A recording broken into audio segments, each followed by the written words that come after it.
All right, good morning, everybody. Let's go ahead and get started with Grand Rounds this morning.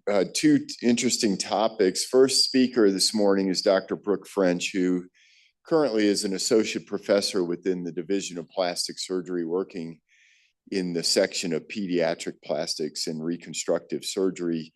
She's the Craniofacial Fellowship Director and the co-director of the Craniofacial Program at Children's Hospital Colorado. She's also the director of the cosmetics program within the Division of Plastic Surgery. By way of her educational background, she did her undergraduate degree at the University of Illinois before she went to medical school at Southern Illinois University, and then did the integrated residency program at the same institution, and then went north up to Canada, where she went to the Hospital for Sick Children in Toronto to do her fellowship in pediatric craniomaxillofacial surgery. As I look at CVs, one of the things I really want to take note of is the awards section that people have in their CVs. And what is particularly important to me is someone who's received teaching awards, and Dr. French has received multiple teaching awards over the course of her career. She's a 5280 in Colorado Parent Top Doc Award winner, and she has given 45 invited lectures and has 40 published manuscripts and 22 other publications. Thanks, Dr. French, for talking about data-driven approaches.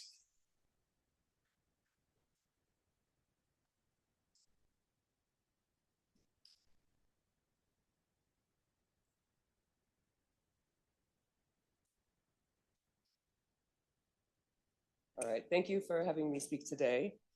These are images of our campus and many of our research collaborators who have contributed to much of the work that I'll be discussing today. This is an outline of this morning's presentation. We'll discuss craniosynostosis and how machine learning may help us improve the standard of care. We will review challenges associated with pediatric image computing research and describe how we're able to characterize and predict cranial development, which can help steer us towards personalized patient management. The bones of the skull are joined by sternotoroidal joints, or sutures. The craniofacial skeleton supports the structures of the face and forms a cavity for the brain. The sutures themselves have a unique responsibility of remaining in an unossified state when they are young, yet allowing new bone to be recruited into these bone fronts. These approximating bone fronts set up gradients of growth factors signaling between them. These are growth and transcription factors, receptors, and extracellular matrix components in different stages. These are modulated by the dura and the rapid brain growth to expand the skull. The skull has a predictable growth and closure pattern. The most rapid brain growth is between 1 and 2 years. The posterior fontanelle closes between 2 and 3 months, the anterior fontanelle between 9 and 36 months, and the skull is about 25% of the adult size at birth. It's largely complete by 7 to 10 years of age. And all of these sutures close in a predictable fashion. The metopic suture closes between 0 and 24 months of age. The sagittal suture closes between 22 and 40 years of age. The coronal sutures close between 25 and 40 years of age, and the lambdoid sutures close at about 40 years of age. And craniosynostosis itself is the premature fusion of one or more of these sutures. And what happens is when one or more of these are closed, the skull is restricted from growing in a direction perpendicular to the fused suture. And due to the otherwise rapidly expanding brain, the skull is deformed into a shape that is characteristic of that suture's involvement. Sagittal craniosynostosis is the most common. This is the midline suture. It restricts biparietal expansion, so it forms a scaphocephalic head shape, which is either a keel or a boat shape, translated from Latin. So you have occipital and frontal prominence embossing. Metopic craniosynostosis is trigonocephaly, which is a triangular shaped head. You get bitemporal narrowing, hypotelarism, or the eyes are too close together, and occipital expansion. Unicoronal craniosynostosis is anterior plagiocephaly, which is a twisted skull. So you have flattening of the frontal bones on the affected side. That orbital aperture looks larger than the other side, and the nose is C-shaped, open to the unopposed side. Lambdoid craniosynostosis gives you an oblique hairline, a mastoid bulge on that side, and it pulls the ear back and gives you a bit of a twisted skull as well. And then there are probably 150 syndromic craniosynostosis types. These are the most common and are much more complicated. So these potential constraints on the brain can affect neurodevelopment and vision. Early presentation and consideration for treatment can potentially help mediate these risks. We typically examine the patient with a neurosurgeon. This is Dr. Corbett Wilkinson, who's also the co-director of craniofacial surgery. Get a CAT scan, refer to ophthalmology, genetics, neuropsychology, and discuss options for surgery. But there are multiple factors to consider. There can be incomplete or late fusions. They can present with milder phenotypes. There can be a presence or concern for elevated ICP, which may be a driver for timing and type of surgery, or whether it is performed at all. Eye evaluations look for papilledema, can also help inform us, but that's not the only measure of a risk for elevated intracranial pressure and may not always be accurate. So we have to take many factors into consideration for choosing the optimal treatment. We'll take a brief step back to evaluate the tools and options we have for diagnosis and surgery. So this is the Hospital for Sick Children, where the majority of our pediatric faculty have trained.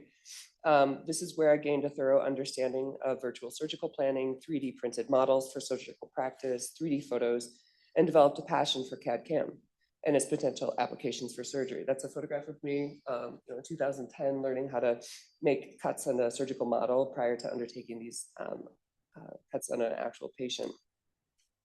So now that I've been at Children's Hospital Colorado for about 14 years, we've been using these skills for education, communication, surgical planning, and innovation, meaning utilizing techniques I didn't learn in training. This has accelerated our efficiency, productivity, and safety.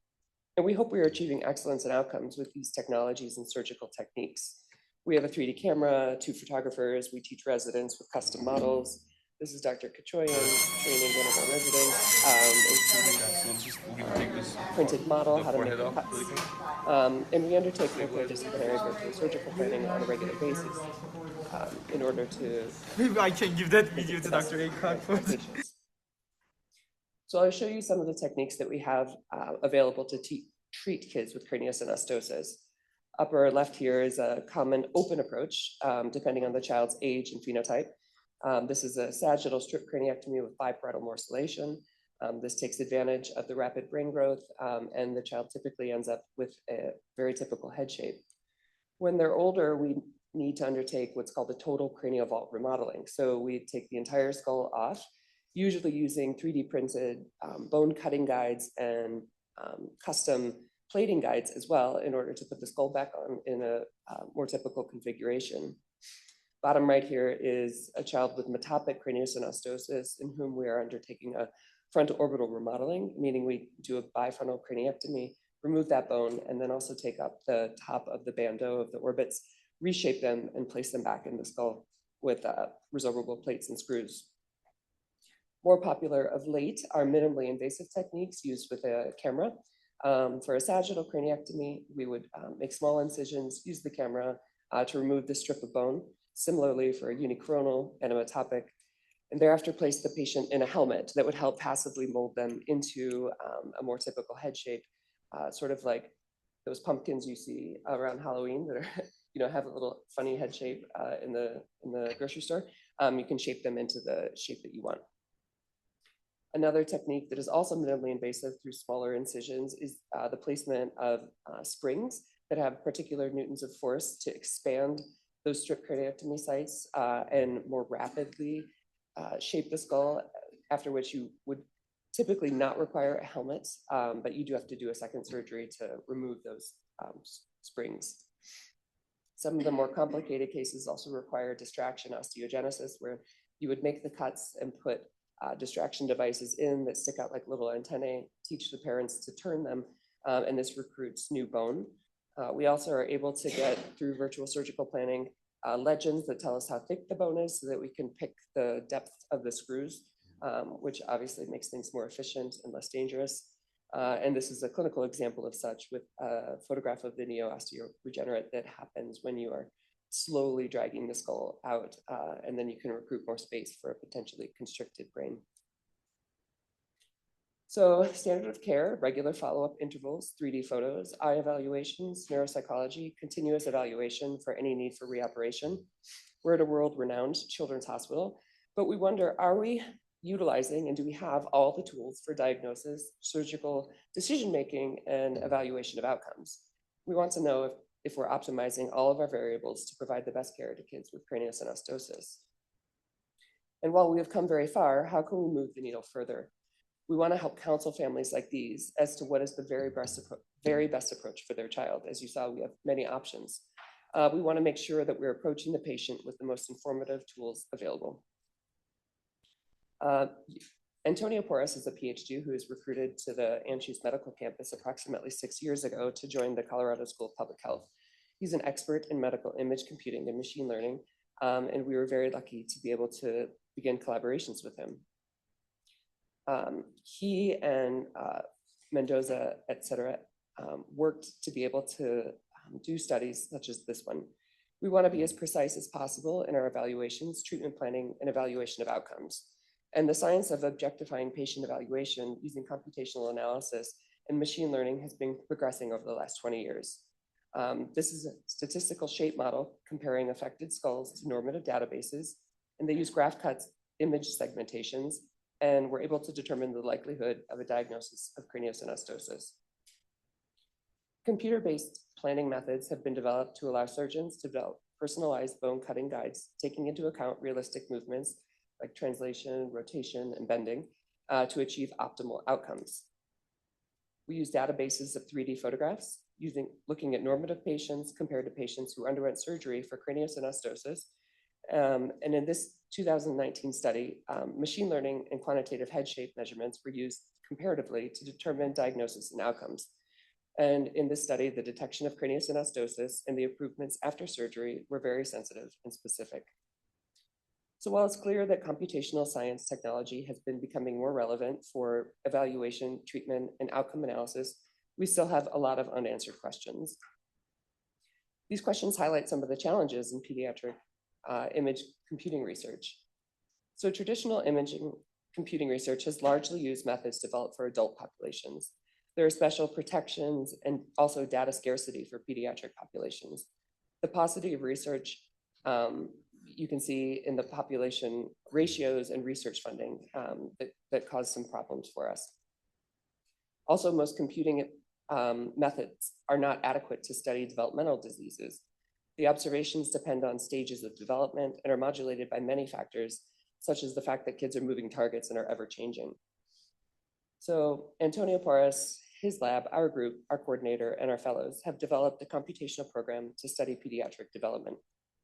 These concerted research efforts intend to culminate in being able to understand development of the cranial bones, both normative and affected, and then to use this information to predict growth and development. These can help us focus on making personalized treatment decisions. In order to create a quantitative context of development, we started with the dashboard of information that we have, which includes over 3,000 images of patients with craniosynostosis and their 1,000 plus CT scans. And this can be broken down by fused suture, syndrome, type, demographics, etc. Dr. Porras' lab has been able to quantify skull and soft tissue development with our CT and 3D photos. This approach for CT uses one neural network that helps understand overall skull anatomy. The model learns the context and spatial relationships between bones and landmarks, which improves automated cranial analysis for surgical planning and research. Looking at our 3D photos, this geometric deep learning is a type of AI that analyzes the entire 3D surface of the skull rather than just a few measurements. It automatically identifies key landmarks and quantifies shape abnormalities, letting us objectively assess craniosynostosis severity and surgical outcomes. This is without radiation and gives us consistent, reproducible results.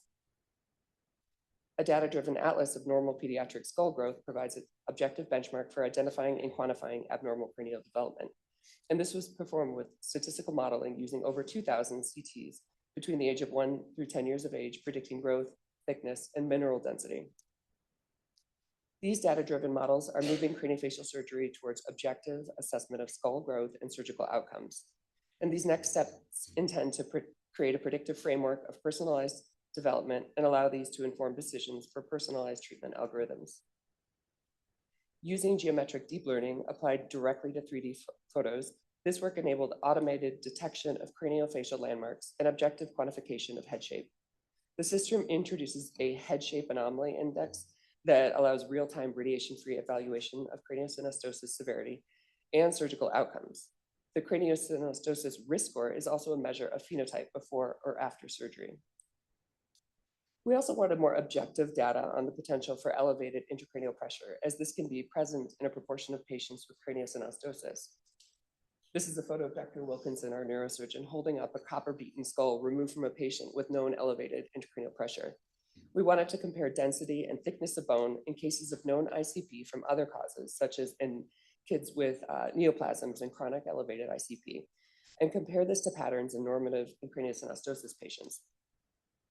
What was found is that in a certain percentage of kids with craniosynostosis demonstrates these subtle bony differences of significantly increased bone thickness and decreased density, similar to those with known elevated ICP. The skull may develop thicker but less dense bone due to the diploic remodeling and increased porosity due to the chronic pressure, sort of beating against the skull. So now that we have tools to understand growth and development of calvarium in pediatric populations, including those with craniosynostosis, are we able to start making personalized treatment decisions? This work intended to evaluate which patients achieved an outcome closer to normative based on severity, assessed by that craniosynostosis severity index, and age at surgery. Mixed effects modeling was used, and we found that for worst phenotypes in sagittal craniosynostosis, that endoscopic approach was more favorable only up to 4 to 5 months. Also found that for metopic craniosynostosis, the more severe phenotypes benefited from endoscopic only up to 3 months of age. After 4 months of age, regardless of the craniosynostosis severity index, the outcomes were better with open approaches. This breaks it down graphically, demonstrating where the results are very clear, and then where we can have an opportunity to have informed discussions with families to choose which surgery is best for their child. In this work, transformer networks were used on 3D images of surgical patients before and after surgery to predict post-surgical development. This technology helps us predict and understand outcomes and risks for relapses. This is one example of how our model can be used in a patient with sagittal craniosynostosis. Preoperative images were available at 2 months, and our model was able to predict how the patient will look like at the time of surgery at 4 months. And then we can predict how the patient will look like 1 month, either after open or endoscopic surgery. And the red wireframe color shows higher volume creation, and the blue shows lower. Here we can see a substantially larger volume creation in the open surgery, as expected. But we can also predict development 1 year after surgery. And in this specific case, we can see the effect that helmet therapy would have had on this patient, who would present a more even distribution of volume creation compared to the open treatment. So this is a path towards personalized patient management. There is a particular type of software that has been developed called SHAPE. It's a pipeline for use with 3D photos, System for Head Shape Analysis and Pediatric Evaluation. So this gives you automated landmarking, manual adjustments, computes craniofacial measurements, and builds an analysis report. On the side is the operational efficiency measurement. So our 3D photographers typically take about 12.5 minutes to landmark and give us this data, but the SHAPE software cranks it out in about 3 minutes. So this can give you a lot of information. So measurements, graphical representation over time, like how much they are growing, how close to normative they are, et cetera, and gives us color-coded local malformations. Eventually, this will be integrated with the EHR and can allow us the ability to review this with patients and families. This can improve our objectivity, knowledge, and informs our decisions with families about surgical outcomes and potential needs for further workups or needs for reoperations. Right now, we're broadening our partnerships with collaborators connected to a craniofacial biobank. In the last 2 years, we are collecting blood, pericranium, and bone, which are then analyzed through whole genome sequencing to identify genetic variants or structural analysis changes. We're currently building power to allow associations with phenotypes. We hope to realize a collaboration with craniofacial biology, validating gene variants in zebrafish or other animal models. This information, combined with the predictions in growth and outcomes from surgery, may be a step towards greater understanding and improvement in the care of patients with craniosynostosis. So in conclusion, our data-driven approach has introduced a needed quantitative paradigm to understand craniosynostosis, evaluate and plan treatments, and to longitudinally follow our patients. These formal synergies between clinical and scientific teams are essential to foster innovation, centering around improving patient care. Only cross-disciplinary collaborations can answer the remaining questions, and prospective and multi-institutional studies are required to quantify clinical improvements. We're going to continue working with Antonio Porras, Children's National, and CHLA to further these causes. And thank you so much.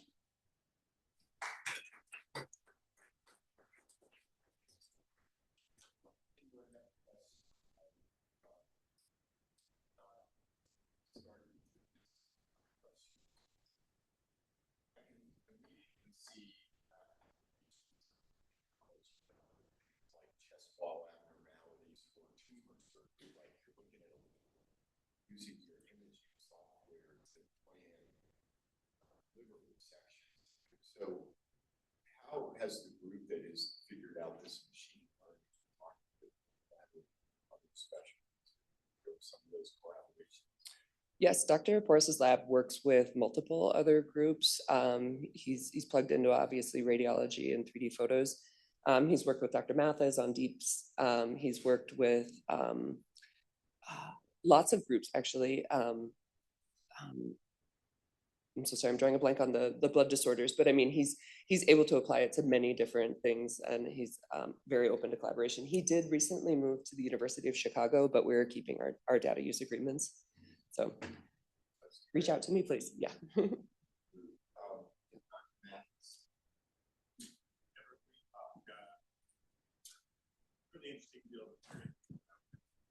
you able to look at the effect of like helmet therapy on, surgery plus helmet therapy, and then, the utilization of helmet therapy, and how much that affects the overall changes and remodeling? Yes, for sure. I mean, this is really exciting. I didn't get quite into depth. Yeah.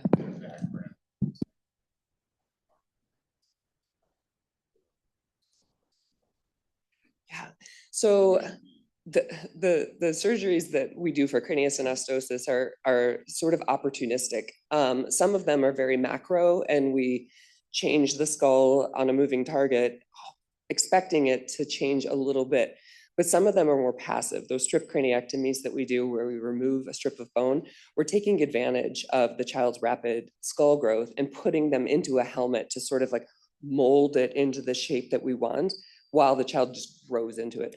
And you think that would be easy and predictable, but the studies that we've done have shown that yes, it's good, and you do have a lot of control over the shape, but you don't have a ton of control over the expanse. And so these mathematical studies and computational analyses look to see, are we really doing better when we're putting kids in a helmet and molding them, or really should we be doing these larger macro surgeries? And what we're learning is that some of these things matter. You have to look at their craniosynostosis risk score, you have to look at their phenotypes, you have to look at their age, but we are able to, as Dr. Mathis is asking, able to predict what they're going to look like. So we're hoping that with these new prospective studies with the shape software, that we'll be able to put the child's photograph into the software and show the parents, if we do this surgery, this is what your child's going to look like at 1 year, and this is what your child's going to look like if we do the other surgery at 1 year, with or without the helmet. Hope I answered that question. Here's a question a little bit out of left field. Understanding in 2026 current financing discussions, especially as the Colorado State Legislature is now grappling with about $1 billion in budget. I'm very about Medicaid effects of that. And is this surgery in children, understanding that the Medicaid population in children's hospitals is very higher part of the payer mix than it is in an adult hospital? How is that going to affect the natural kids who are not able to get this surgery? Other Yeah, I mean, the good news is that this is considered a congenital malformation. There is a risk of elevated intracranial pressure or growth restriction. And so it is not considered only cosmetic, although parents ask us that all the time. Is this really just a head shape difference? Is it just a concern that my child won't be able to wear a regular bike helmet? But at least in present day, we are not at risk of this becoming considered as only a cosmetic procedure. So are the Medicaid cuts that the legislature is currently discussing affect? Not this program at this time, but that's always on the horizon and a fear. Any other questions? right, thanks very much. Thank you so much.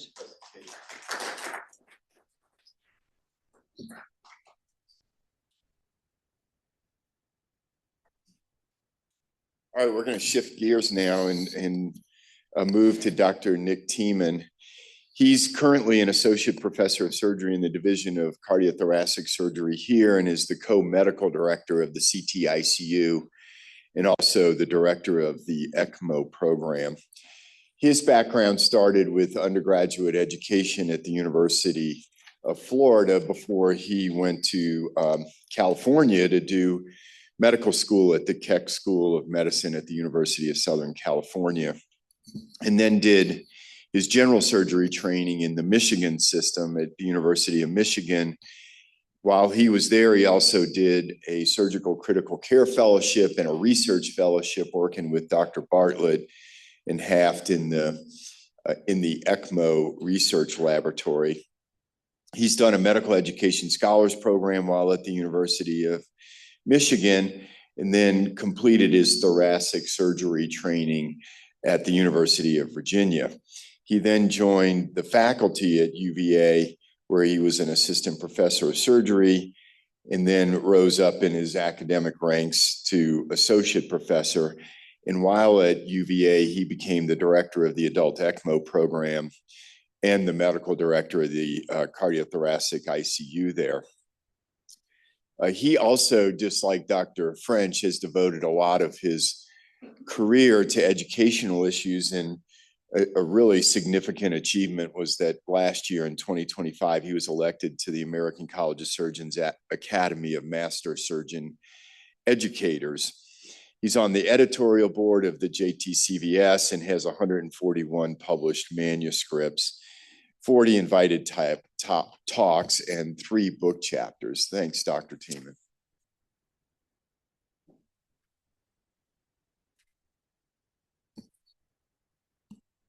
Well, thank you, Dr. McIntyre, for that very kind introduction, and thank all of you for the opportunity to let me talk about a clinical and research passion of mine, which is how do we rescue patients after cardiac surgery.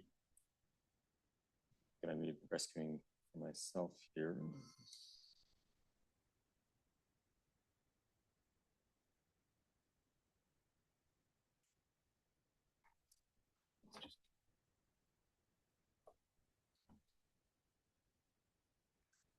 Got it. So these are the objectives for the talk here today, but I also really want to take a chance, the opportunity to introduce myself to you all. I still feel like I'm relatively new here. I've been here about 1.5 years, and I haven't worked with many of you. And so while I talk about rescuing patients after cardiac surgery, I want to talk to you a little about my journey, what brought me here, as well as introduce and present some of the research that I've done on this topic over the years. So as Dr. McIntyre said, this started in Ann Arbor, Michigan, at the University of Michigan, where I was a general surgery resident. And I had the opportunity to work with 2 people that really kind of shaped how my future career and my research and clinical interests. The first was Dr. Bob Bartlett, who unfortunately recently passed away. And in addition to inventing the arterial line and the incentive spirometer, Dr. Bartlett is widely considered to be the father of ECMO, and working with him in the lab and kind of listening to his stories and kind of developing things with him really kind of set me on this path of a desire to kind of care for the sickest of the sick patients, to really focus on yes, we actually can bring people back from the dead. The second person that I interacted with was Jonathan Haft, who is a cardiac surgeon at Michigan, and at the time was the director of the cardiac ICU. And this was kind of like a mind-blown moment for me, because I had no idea that I could be a cardiac surgeon and also be an intensivist and really be involved in the entire pathway for that patient during their hospitalization. And that kind of mentorship really led me to where I am. So I moved from there to the University of Virginia, where I trained and then joined the faculty. And that's really where I kind of developed my interest in research, and specifically research looking at the outcomes of patients following cardiac surgery. And I was involved in the VCSQI, which is the Virginia Cardiac Services Quality Initiative, which is a collaborative. You imagine taking every hospital in the Commonwealth of Virginia, 17 hospitals that do cardiac surgery, get them all to agree, get them all to share data, and to meet on a regular basis to do quality improvement, discuss best practices, conduct really high-level multi-site research, and also provide education to staff, trainees, and the community. And as part of this, I kind of rose the ranks there. I was the chair of the research and writing committee. I was the chair-elect of the entire organization, and really was able to develop a strong interest and pedigree in clinical research. Subsequently, I was recruited to join the group here after 7 years at UVA, and so I joined here 2 August ago, August of 24, as the co-director of the CTICU, and then subsequently the director of the ECMO program. So again, thank you for the opportunity. So I won't belabor this because I know a lot of us know what failure to rescue is, but essentially we're looking at patients that have complications that we can't rescue from those complications. So patients that go on to have mortality after a complication. And really this is looking at kind of systems level issues. So how does the center identify complications, react to complications, and address these complications before they snowball into more complications or into a mortality? And when you look at high and low performing centers, a lot of times the complication rates are similar. There's a kind of defined complication rate that patients are going to have after these operations. But what separates the high and low volume centers is how the centers react to that. How do the centers adapt to those complications and treat those complications, again, to prevent that snowball effect? And this is actually a defined quality metric in our cardiac surgery world. So the Society of Thoracic Surgeons defines failure to rescue as a mortality following one of 4 complications. So reoperation, stroke, renal failure, or prolonged ventilation.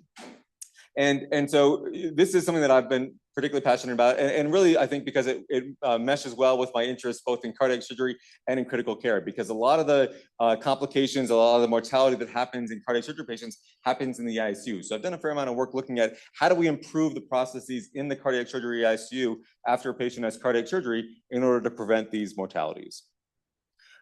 So I won't belabor too much of this, but a fair number of papers that look at what are the causes of failure to rescue. So things like center case volume, delirium, socioeconomic status, the COVID-19 pandemic.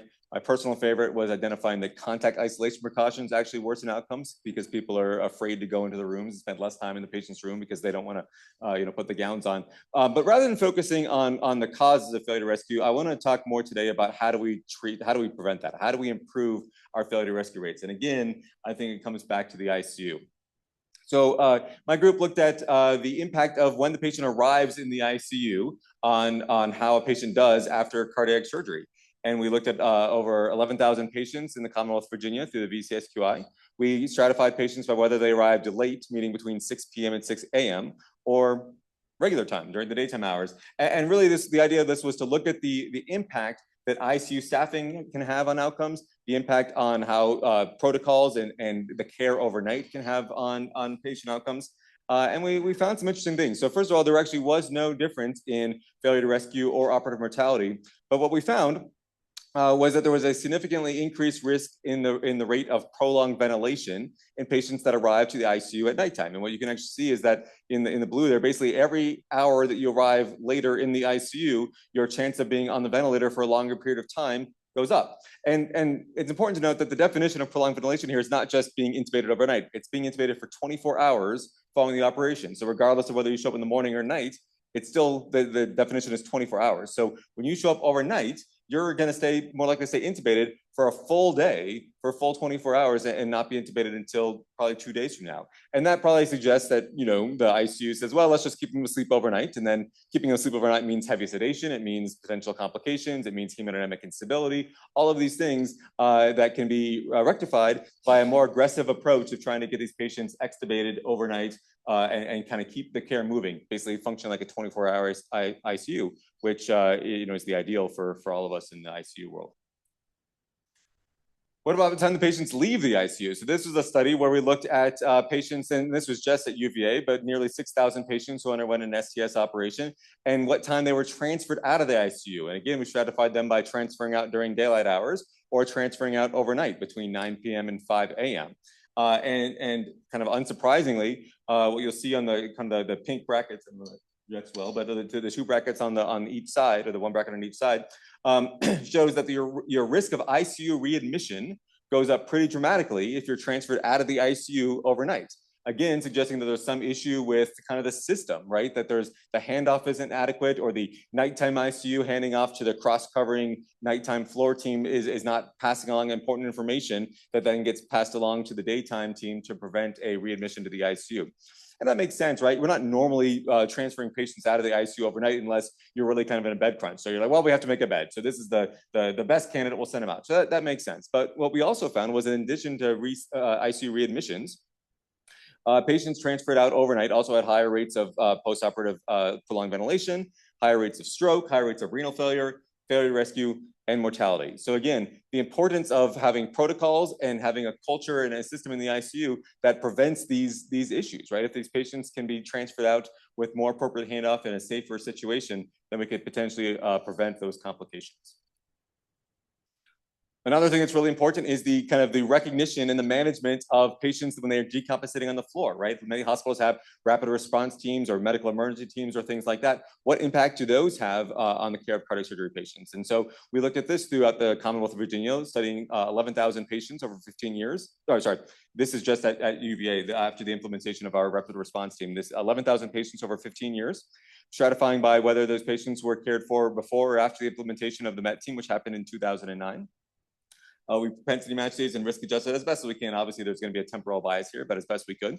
And what you can see is that the mortality and the failure to rescue decreased dramatically after 2009, that vertical line on the left showing the implementation of the rapid response team. And this corresponded with improvement in mortality, failure to rescue, reoperations, and renal failure and other complications. So again, it's the system in place to have a rapid and early identification of a problem and a aggressive and early intervention to prevent further decompensation. Some other interventions, we talk about early warning systems. So again, there's the people, there's the rapid response team, but there's also more and more the use of machine learning and AI that can look at the patient's chart, look at their vital signs, look at their laboratory values, and before the patient decompensates, they can tell you that there's an issue, or it can predict readmission to the ICU, or it can predict cardiac arrest before the patient actually has a problem. And these systems are already in place. They're getting better and better, and they're definitely going to be the future of how we manage patients. That being said, there will always still be a human element, right? There still needs to be human communication. There's handoffs between humans, and that becomes a real source of error, is human error. And so focusing on how we improve our communication, how we improve the handoff process so that there's not these lapses in care. And then this is kind of a hot topic in the ICU world, but really ensuring that our ICUs are appropriately staffed. So what is the ideal staffing model for the ICU? Is it intensivists? Is it surgeons? Is it anesthesiologists? Is it medical intensivists? Is it surgical intensivists? What is the appropriate nurse to patient staffing ratio? And what should nighttimes and weekends look like? Should there be the same staffing on nights and weekends as there during the day? Or should we have a more pared down coverage? And so these are kind of ongoing discussions, but all of these things are critical to preventing the decompensation of these patients.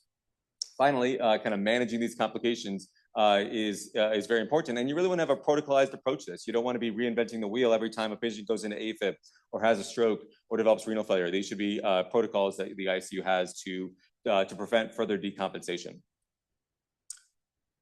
One of the things that I'm particularly interested in is kind of the efficiency of moving patients through the postoperative process, particularly in the ICU. And so one thing we looked at actually on the national level using national STS data was whether it's better to extubate patients in the operating room after cardiac surgery or bring them out to the ICU and extubate them in the ICU. And so what we did was we compared patients that were extubated in the OR with those that were extubated within the first 6 hours after arriving in the ICU, right? So these are not patients that were intubated for days and weeks in the ICU after surgery. These are patients that they arrive in the ICU within 6 hours, they're extubated. So they're moving pretty quick through the process. But how does that compare to if we actually extubate them in the operating room?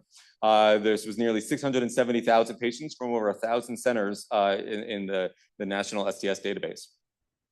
And somewhat surprisingly, we found a lower operative mortality. We found lower morbidity and mortality. And really, I think very surprising was the reintubation rate. So only 0.3% of patients who were extubated in the operating room were reintubated, as opposed to 2.2% that were extubated in the ICU. So the reintubation rate was actually very low in patients who were extubated in the operating room. Now, again, obviously there's a lot of selection bias here and a lot of potential confounders, but really kind of compelling data. Now, this is unadjusted data, but the risk adjustment really showed kind of the same results. So again, it goes back to the importance of having systems in place. These are multidisciplinary discussions and multidisciplinary processes that allow us to care for the patients.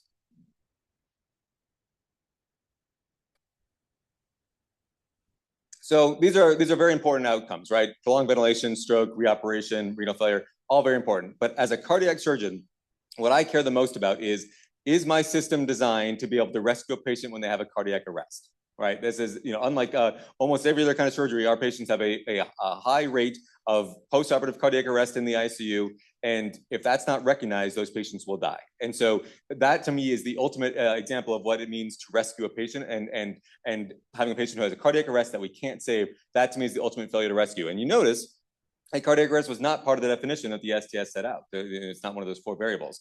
I would argue that it should be. And we actually looked at this using VSTSQI data. We analyzed 43,000 patients, and we kind of looked at all the different complications that we have in the SCS data, and tried to set out what is the ideal definition of failure to rescue that the SCS should use with these complications.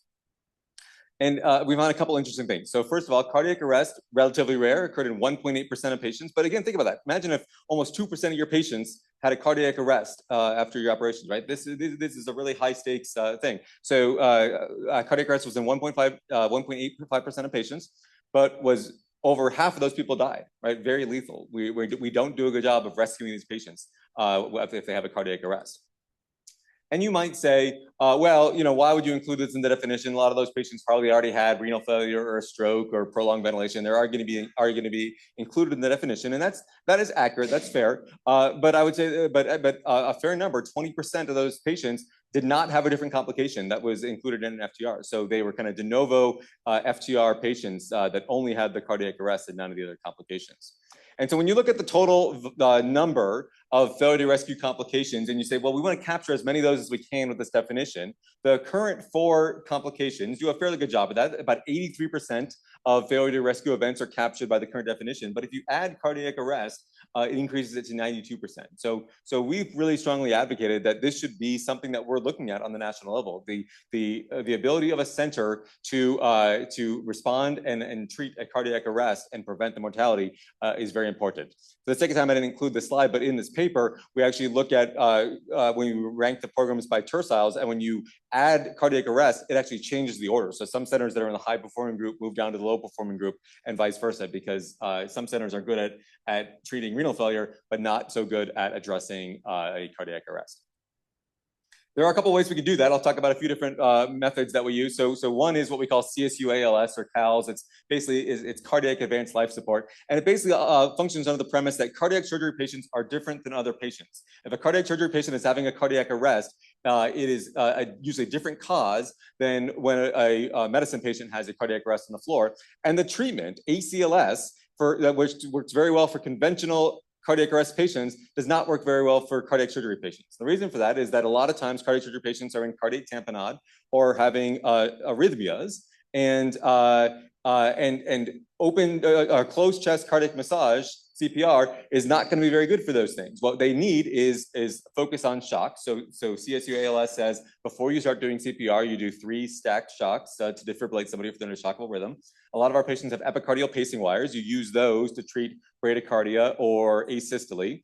You kind of avoid high doses of epinephrine, because if you do get ROSC and all of a sudden the blood pressure is now 250 over 100, that patient's going to blow out in anastomosis. So you are very judicious with inotropes, and you start making efforts to do something else to support the patient. And usually in this case, it's opening the chest. If a patient's in cardiac tamponade, no amount of CPR is going to help. They need their chest open. So you can see this diagram on the right, which shows the different roles that people play. And these folks in the bottom right are getting instruments ready to be able to intervene and open up this patient's chest.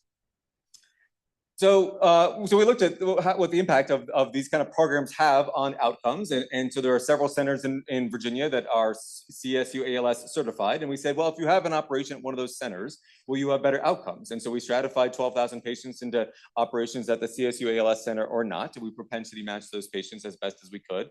And what we found was that those patients had improved failure to rescue after cardiac arrest. Centers that are CSU-ALS trained are better equipped to handle and treat patients that have a cardiac arrest. Now, interestingly, right below there, you can see that also high volume centers do the same thing. And you say, well, that's probably just because there's a lot of overlap, right? The centers that are high volume are also the ones that are trained in this certification. And actually, that's not the case. So in this bar graph, blue is non-CSU-ALS centers and red is CSU-ALS trained centers. And you can see that there's one center in Virginia that's the highest volume by quite a bit that is not trained in these programs. And you can see across the board, it's kind of 50-50. So it probably doesn't matter that you're specifically trained in this exact program, but what matters is that these high volume centers that have these systems in place that do simulations, do trainings, that have protocols, that's the kind of thing that allows you to respond to a patient who's arresting and rescue that patient. So I want to kind of talk a little bit about, or show you a little video about what that looks like. And so every center has kind of a get in the chest quick tray or a rapid resternotomy tray or whatever you want to call it. But basically it's kind of the 4 or 5 fundamental instruments that you need to be able to open up a chest and relieve a cardiac tamponade. This is not a whole cardiac pan. We're not doing small vascular anastomosis with these pans. This is open the chest, get the wires out, and intervene to protect, to save the patient. So you know, you've got some sterile drapes. If you have the luxury of time, let's say you're waiting for a surgeon or somebody else, you put some Betadine on, you put a sterile drape on, and then you make moves to do the resternotomy. Now, some centers are training non-cardiac surgeons to do this, APPs or trauma surgeons or intensivists, and then some centers still rely on surgeons, cardiac surgeons to do this. It kind of is pretty dependent on the center. So you get your scalpel, you want to basically get down to the sternal wires in ideally 1, maybe 2 swipes of your scalpel. You get through all the soft tissue. And again, remember, this patient's had a recent operation. So there's sutures here, but otherwise it should just kind of fall apart pretty easily. You get down to the sternal wires, and then so the assistant's going to grab the sternal wires with a heavy needle driver or a coker or something like that, and the surgeon's going to cut the wires. And this process should move pretty quickly because, again, this patient is dead, they're coding, they're not getting CPR, right? All the time that you're spending doing this is time where there's no CPR or any perfusion to the patient. And what you can see is that once you get a few wires out or you open up the bottom of the sternum, all of a sudden you get this gush of fluid, right? This patient's in cardiac tamponade. And so that's one thing we teach our fellows and the ICU team is that, you know, when in doubt, just open up the fascia at the bottom of the incision. There's no wires or anything there. There's just muscle. If you open that up, you're going to relieve a fair amount of fluid, relieve the tamponade, and you might get ROSCAP with that from the patient. So then you put your retractor in, you start looking around, you're very careful that you don't want to avulse any coronary bypass grafts or disrupt any suture lines or anything like that. And if the patient still is in cardiac arrest, then you can do some internal cardiac massage, which is going to be a lot more effective than external cardiac massage in this patient population. And then you can also internally defibrillate, which again is going to be more successful rather than trying to externally defibrillate when the patient has a chest full of blood. So this is going to be far more likely to get the patient out of a shockable rhythm. So let's say you've done all these things, the heart's still not beating, you've tried internal cardiac massage, you've tried defibrillating and still nothing's happening. What do you do next, right? What's the next option? Or let's say that you show up to do this and you see this. You see a patient that didn't have a sternotomy. Many of our operations are now being done through a minimally invasive approach, and you're not gonna make a lot of friends if you start doing de novo sternotomies in the CT ICU to try to relieve a cardiac tamponade. And so that's where we start talking about other methods. And there are some centers that rather than everything I just talked about, rather than doing CSU ALS, they go straight to ECMO. And whether that's peripheral ECMO in the case where you have not opened the chest, or if you've already opened the chest like that video shows, you can do central ECMO. But this basically allows you to perfuse the body and decompress the heart, and you have a much better chance of getting return of cardiac function. This is not an ECMO talk, I won't belabor this, but essentially, ECMO is a heart-lung machine, provides temporary heart and lung support. When you are receiving ECMO while receiving CPR, that's what we call eCPR. And again, this is a really good test of a system's ability to respond to an emergent situation. So in Colorado here, we've got these ECMO carts that you can see on the left. They're full of all the supplies that you might need and everything that you would need to do in ECMO. The issue is that they're stored in the operating room and require somebody to go to the operating room, grab them and move them around. And we need perfusion and we need nursing staff and other things. And that's not really conducive to a patient that just coded in the CT ICU. So we put together this backpack, ECMO backpack that Tommy, one of our ECMO fellows, is modeling for you. And it's got a bunch of cannulas on the outside. It's got all the supplies on the inside that you might need to be able to do an ECMO cannulation. It allows us to be more nimble and to respond basically anywhere in the hospital to put a patient on ECMO. Talking about the ECMO program here, I'm proud of the ECMO program here. I think it's really grown a lot, but there's a lot of exciting things on the horizon. So currently, we have ECMO specialists that sit at the bedside with patients 24 hours a day, 7 days a week. But those folks cannot initiate ECMO. So if I want to place a new patient on ECMO, like I said, I have to wait for a perfusionist to come in from home. Sometimes I have to wait for an OR team, and that's just not. When you're talking about a emergent life-saving therapy, that's really just not appropriate. So we have a new role that's coming out called the lead ECMO specialist that's going to be in-house 24/7 that will be able to initiate ECMO and make it so that we're kind of more efficient in this process. And that's important because, as you can see on the right, our ECMO volume has been increasing dramatically over the last several years, and all signs are that it will continue to increase and have more patients on ECMO. We are currently a Gold Center of Excellence, which is awarded to ECMO centers that demonstrate excellence in patient care, training, education, communication, and collaboration. And we're applying for the kind of highest level, which is a platinum this year. And so that's nice. You know, I get to put this seal on my slides and things like that. But does that actually mean anything? Well, it does. We looked at this in Virginia and again looked at the BCSQI population, patients that underwent cardiac surgery, and we stratified them whether they had their operation in an ELSO Center of Excellence or not. Nearly 10% of patients did. And again, some interesting findings. So the cardiac arrest rates were similar. So about 1.5% at centers of excellence and 1.8% at non-centers of excellence. But the patients who had a cardiac arrest at an ECMO center of excellence were more than 2 times as likely to be placed on ECMO, right? Because again, the system has the things in place to be able to do that, whereas the non-center of excellence don't have that.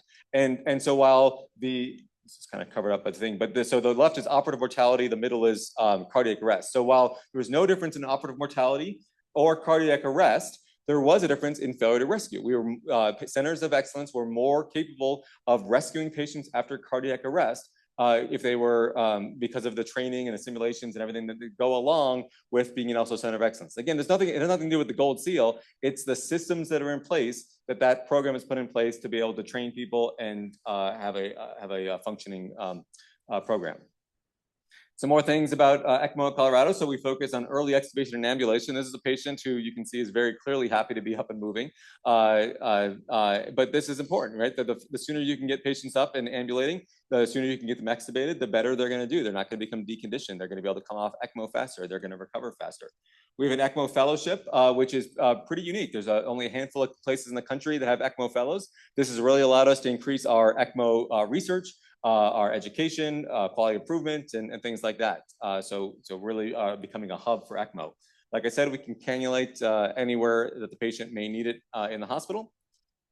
And we're also working on kind of expanding the program and formalizing the program a little bit more. So the kind of new hospital leadership is very receptive to the ECMO program. We're developing or recruiting leaders both on the medical side and on the administrative side to run the ECMO program. So there are more resources being placed in the program and kind of more formalization of some of our protocols and things like that.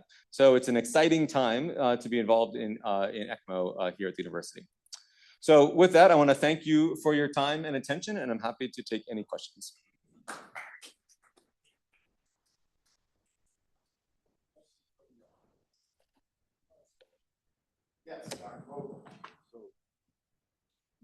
Thank you for the nice talk.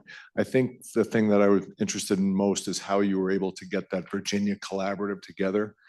I feel like we all have ideas of collaborating, but then it becomes like logistically very, very difficult. And so you were successful. And so for somebody who's, say, interested in getting the UC Health system, rectal cancer surgeons all together on the same page, like, what would be your advice to somebody who is thinking about that?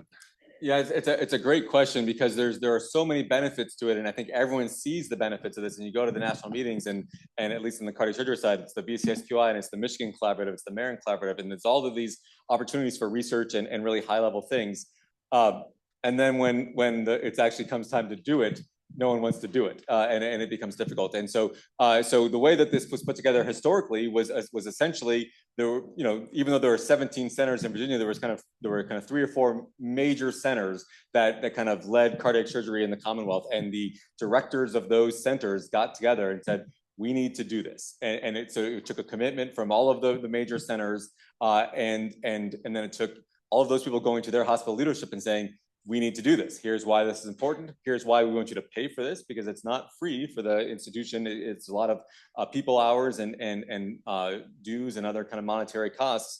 But this is why this is important. And we can demonstrate improvements in outcomes. And we can demonstrate improvements in education. We can demonstrate research productivity and things like that. So looking at the metrics. And so it took some very strong personality cardiac surgeons to kind of put their egos behind them, be willing to share, de-identified, but to be willing to share data and work together. And then once those kind of core centers kind of had buy-in, both from the surgeons and from the hospital leadership, then they could go out to the kind of more kind of secondary and tertiary centers and kind of, I don't want to say strong arm, but say, look, this is what we're doing. This is working really well. Here are the benefits that we've seen. These are the benefits for your group. And it didn't happen overnight. The research that I'm presenting that took place over the last 4 or 5 years was put in motion by the development of the organization 15, 20 years ago. So I mean, it's definitely a process that takes some time, and again, kind of champions that are willing to kind of continue to push and make it happen. Dr. Chris and then Dr. Great talk. You really novel failure rescue, which typically underappreciated. And I kind of want to follow up on talk about right now. Multidisciplinary aspects of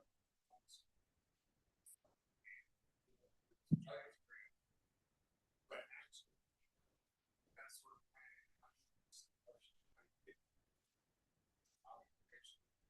don't overwhelm our response to those because it's pretty clear from rescue teams stop that failure.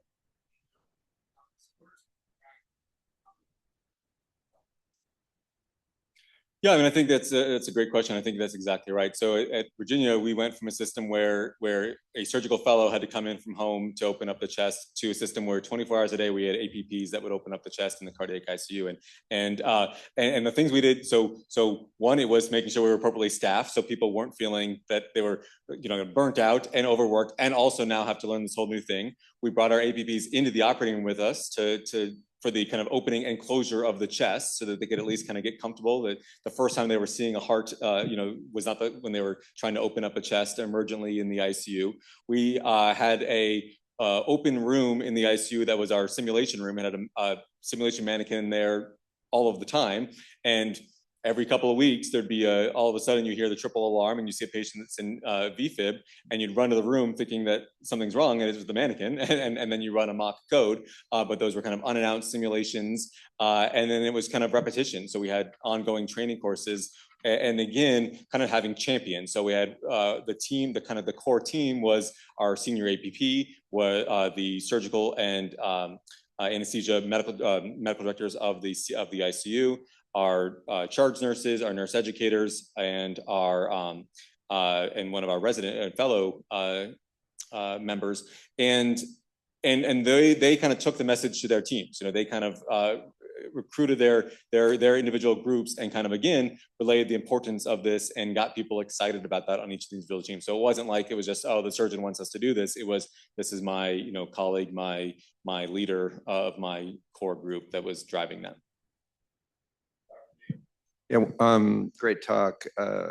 This is probably a totally different talk if you were to get into it in detail, but you want to talk a little bit about like the need for a destination and things like that. I assume that leads to a lot of high-end discussions that can be pretty difficult with different providers if you don't think there is something that can be fixed for the patient, et cetera.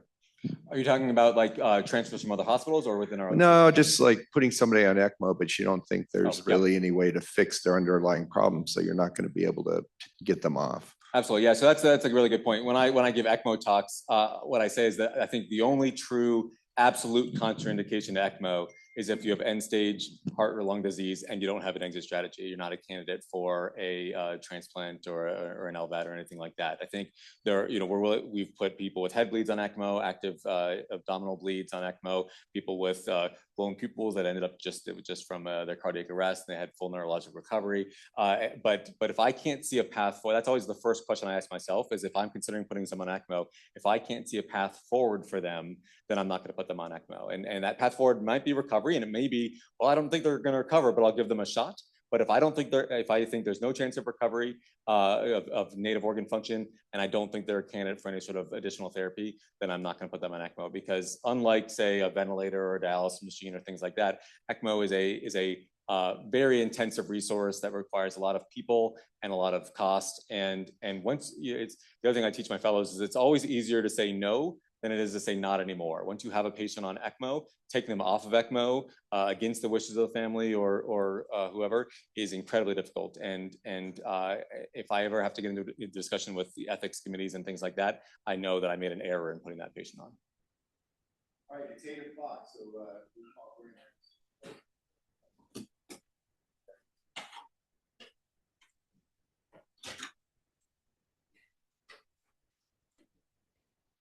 Sorry, I texted